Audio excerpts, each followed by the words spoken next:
Сәлеметсіңдер ме оқушылар, 9 сынып геометрия сабағын бастайық. Бүгінгі сабақтың тақырыбы вектор ұғымы, векторлардың теңдігі. Осы сабақты оқып үйрену барысында сендер вектордың, коллинияр вектордың, нөлдік вектордың, бірлік вектордың және вектор ұзындығының анықтамасын білесіңдер. Кез келген вектор параллель көшіру түрлендіруін анықтайтынын ұғынасыңдар. Сабақты соңына дейін көріңдер. Егер сабақ ұнаса, каналыма тіркеліп, қоңырауды басып, лайк басып кетуді ұмытпаңдар. Бізде өмірде әртүрлі шамалар белгілі. Мысалы, ұзындық, аудан, көлем, масса және тағы сол сияқты шамалар. Мұндай шамалар өзінің сан мәнімен ғана анықталады. Мұндай шамаларды бізде скаляр шамалар немесе скаляр деп атайды. Ал өмірде өзінің сан мәнімен қоса бағытымен де бейнеленетін шамалар бар. Оларға мысалы көш, материалдық дене қозғалысының ал көптеген физикалық шамалар, мысалы көш, материалдық дене қозғалысының орын ауыстыруы, жылдамдық, тағы сол сияқты шамалар тек өзінің сан мәнімен ғана емес, кеңістіктегі бағытымен де сипатталады. Мұндай шамаларды бізде векторлық шамалар немесе жай ғана вектор деп атайды. Мысалы, қандай да бір денеге белгілі бір күшпен әрекет етсек, физика курсында бұл күшті бағытталған кесіндімен бейнелейді. Қараңдар, яғни мына суретте бізде бағытталған кесінді беріліп тұр күштің. Кесіндінің ұзындығы күштің сан мәніне сәйкес келсе, нұсқама оның әрекетінің бағытын білдіреді. Қалай қарап күш әрекет етіп жатыр, соны білдіреді. Ал енді біз вектордың геометриялық мағынасына тоқталайық. Яғни бізде векторды геометрияда бағытталған кесінді ретінде қабылданады. Мысалы, бізде қараңдар, АВ кесіндісін алатын болсақ, АВ кесіндісінің ұзындығы 3,9 см деп алдық. Осыған біз қараңдар, бізде кесіндінің екі ұшы болады, А және В ұштары бар бұл жерде. Осының кесіндінің бір ұшын бастапқы нүктесі, екіншісін ұшы деп алып, бізде оған бағыт беру арқылы бізде бағытталған кесінділерді аламыз. Қараңдар, бізде кесіндінің бағытына байланысты екі түрлі бағытта орналасқан, сонда бізде бір кесіндіден әртүрлі бағытталған кесінділер алуға болады екен. Бірінші анықтама: кез келген бағытталған кесінді вектор деп аталады. Қараңдар, бізде АВ кесіндісінің А бас нүктесі, В ұшы деп қабылдаған вектор бізде АВ векторы деп айтылады. Мынау бізде АВ векторы деп айтылады. Ал егер В бас нүктесі А ұшы болатын болса, онда ол ВА векторы деп айтылады. Қараңдар, бізде векторды жазған кезде оның бас нүктесі бірінші жазылады, ұшы екінші жазылады, төбесіне стрелка қою арқылы белгіленеді. Мына жерде де қараңдар, мына бас нүктесі бірінші жазылады, В ұшы екінші жазылады, төбесіне стрелка қою арқылы белгіленеді. Сонда қараңдар, бізде АВ векторы беріліп тұр ма? Болды, біз білеміз, А бізде басы болады, ал В нүктесі есе оның ұшы болады. Мына жерде қараңдар, В нүктесі бас нүктесі, ал А нүктесі ұшы деп айтылады. Ұшы деп алады. Ал енді бізде векторларды кіші латын әріптерімен де белгілеуі мүмкін. Мысалы, бізде мына бірінші тұрған векторды бізде А векторы, екіншісін В векторы, мына үшінші векторды С векторы немесе Д векторы деп бізде кіші латын алфавитімен де белгілейді. Ал енді бізде қараңдар, вектордың мынау бас нүктесі мен ұшы бізде беттесетін болса, міне бас нүктесі де ұшы да осы жерде орналасатын болса, міне бұны бізде нөлдік вектор деп айтылады. Яғни нөлдік векторды бізде қараңдар, 0 жазып, үстіне стрелка қою арқылы белгілейді. Бұндай вектор берілетін болса, біз уже білеміз, бұлар не болады екен? Нөлдік векторлар болады екен. Кез келген бізде қараңдар, жазықтықта немесе кеңістікте, біз қазір тек жазықтықты қарастырып жатырмыз ғой. Жазықтықтағы кез келген нүктені бізде нөлдік вектор арқылы белгілеуге болады екен.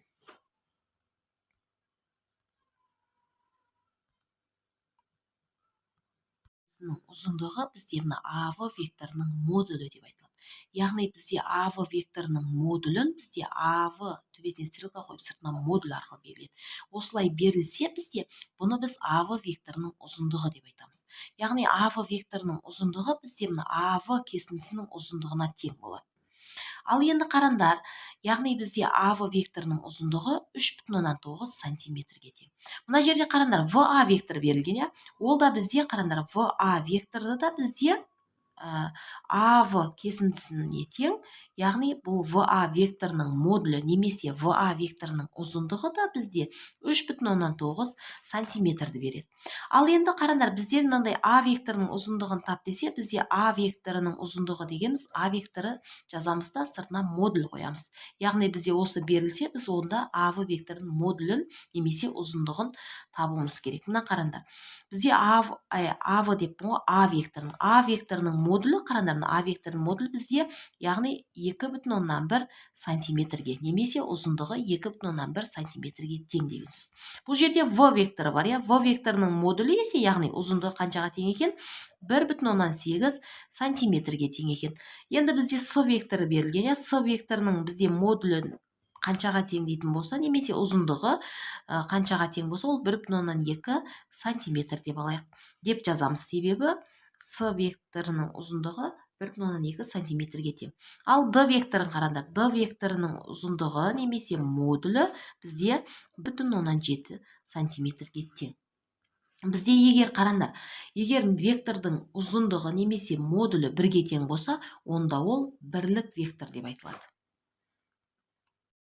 Қарандар, бізде АВ түзуі, сосын АВ кесіндісі берілсін, қарандар, АВ кесіндісі бізде мына А түзуінің бойында жататын болса, онда бізде АВ векторы да осы А түзуінің бойында жатады деген сөз. Яғни біз бұны АВ кесіндісі тиісті А түзуіне болса, АВ векторы да тиісті А немесе жатыр деген сөз, жатады сол А түзуіне болады. Екі вектор бір түзудің бойында немесе мынандай параллель түзулердің бойында жататын болса, онда бұл векторларды бізде коллинияр векторлар деп айтады. Яғни бізде коллиниярлық векторлық, мысалы А және В векторлары коллинияр болатын болса, бізде коллиниярлық шарты бізде міне А векторы параллель В векторы деп жазылады. Ал егер бізде А және В векторлары перпендикуляр түзулердің бойында жататын болса, онда бұл А және В векторларын перпендикуляр векторлар немесе ортогонал векторлар деп айтады. Бізде ол перпендикуляр шартын мына А перпендикуляр В векторына немесе ортогонал векторлар деп осылай жазады.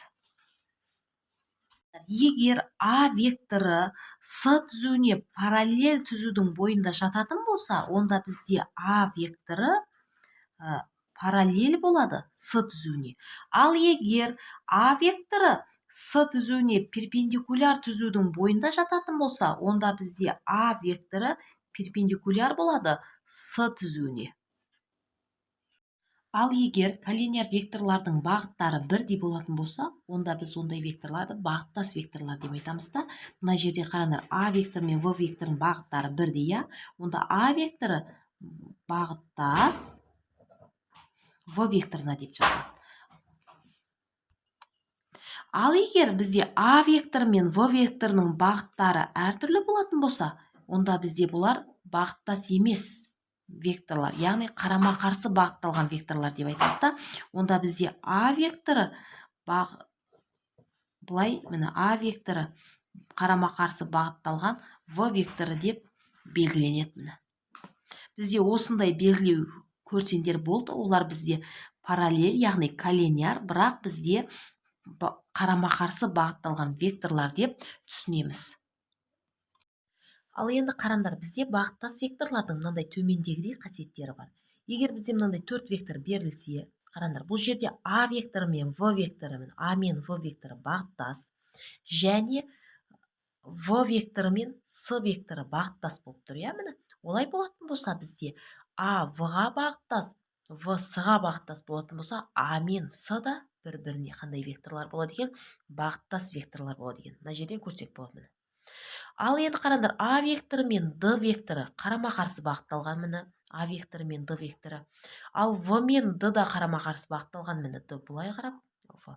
Онда бізде айтады, А мен В бір-біріне бағыттас векторлар. Себебі А векторы да В векторы да ға қарама-қарсы бағытталған ба, онда екеуі бір бағытта орналасады. Міне А мен В бізде екеуі де бір бағытта орналасып тұр. Ал онда екінші анықтамаға тоқталайық. Екінші анықтама: егер векторлар бағыттас және олардың ұзындықтары немесе модульдері тең болса, бұл векторларды тең векторлар деп атайды. Айтқанда бізде қараңдар, А векторы мен В векторы бағыттас және А векторы мен В векторының модульдері тең болатын болса, онда А векторы мен В векторы өзара тең болады. Осыдан кеп шығады А векторы тең В векторына. Яғни бұл екі вектор тең векторлар деп аталады. Егер бізде қараңдар, F және F1 фигуралары беріліп, міне А нүктесі F фигурасына жататын болса, А1 нүктесін біз F1 фигурасына жатады деп алып, АА1 векторы тең болатын болса мына А векторына, онда бізде қараңдар, бұл мына F1 фигурасын, мына А векторы арқылы параллель көшіру арқылы пайда болған фигура деп айтуға болады екен. Мысалы қараңдар, мына жерде де қараңдар, L түзуі берілген, міне L түзуі берілген, Сосын бізде L1 түзуі берілген. L1 түзуі бізде параллель емес А векторына болсын.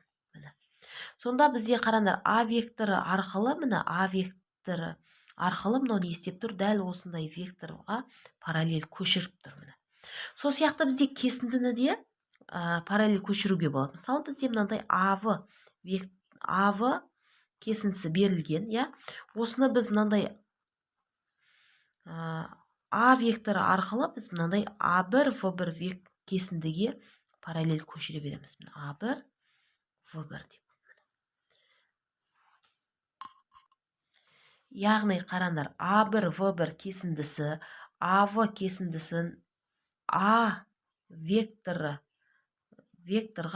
параллель көшіру арқылы пайда болған кесінді деп айтылады. Яғни бізде параллель көшіру дегеніміз мына фигураны қандай да бір вектор бойымен екінші жерге жылжытып қою, яғни орын ауыстыру деген мағынаны, көшіру деген мағынаны білдіреді. Мысалы, мына L түзуі мына L1 түзуіне көшіп отыр да. Мына жерде АВ кесіндісі А1 В1 кесіндісіне былай көшіп отыр. Мына вектор қандай да бір бағыт арқылы. Мысалы, біз оны былай қарап та көшірсек болады, мына жерге салып.